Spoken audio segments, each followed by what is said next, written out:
నూతన సంవత్సర వేడుకల వేళ నగరంలో ఎలాంటి అవాంఛనీయ ఘటనలు జరగకుండా పకడ్బందీ చర్యలు చేపట్టామని హైదరాబాద్ పోలీస్ కమిషనర్ సజ్జనార్ తెలిపారు. బంజారాహిల్స్ లోని కమాండ్ కంట్రోల్ నుంచి క్షేత్రస్థాయి అధికారులతో వీడియో కాన్ఫరెన్స్ నిర్వహించారు. నగరంలో భద్రతా ఏర్పాట్లపై కీలక ఆదేశాలు జారీ చేశారు. ముఖ్యంగా ఈవెంట్లు, సమయపాలన, మద్యం విక్రయాలు, ట్రాఫిక్ నిబంధనలపై కఠినంగా వ్యవహరించాలని అధికారులకు స్పష్టం చేశారు సజ్జనార్.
నగరంలో న్యూ ఇయర్ ఈవెంట్లు, వేడుకలకు అర్ధరాత్రి 1 గంట వరకు మాత్రమే అనుమతి ఉందని సిపి సజ్జనార్ స్పష్టం చేశారు. ఆ సమయం దాటి వేడుకలు నిర్వహించినా, నిబంధనలకు విరుద్ధంగా సౌండ్ సిస్టమ్స్ వినియోగించినా చర్యలు తప్పవని హెచ్చరించారు.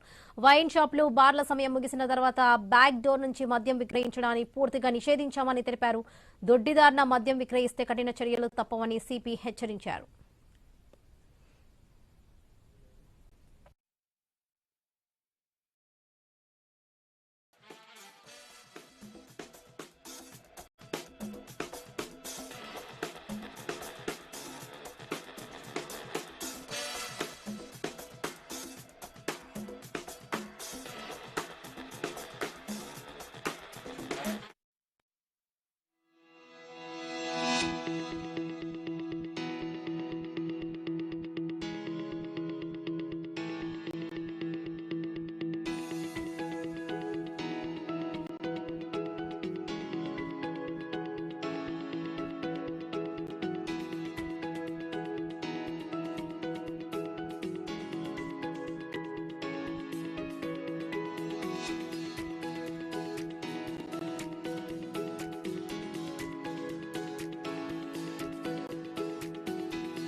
సిపి తెలిపారు. మద్యం మత్తులో పట్టుబడితే భారీ జరిమానా తప్పదన్నారు. జైలు శిక్షతో పాటు లైసెన్స్ రద్దు, వాహనాల సీజ్ వంటి చర్యలు ఉంటాయని వెల్లడించారు.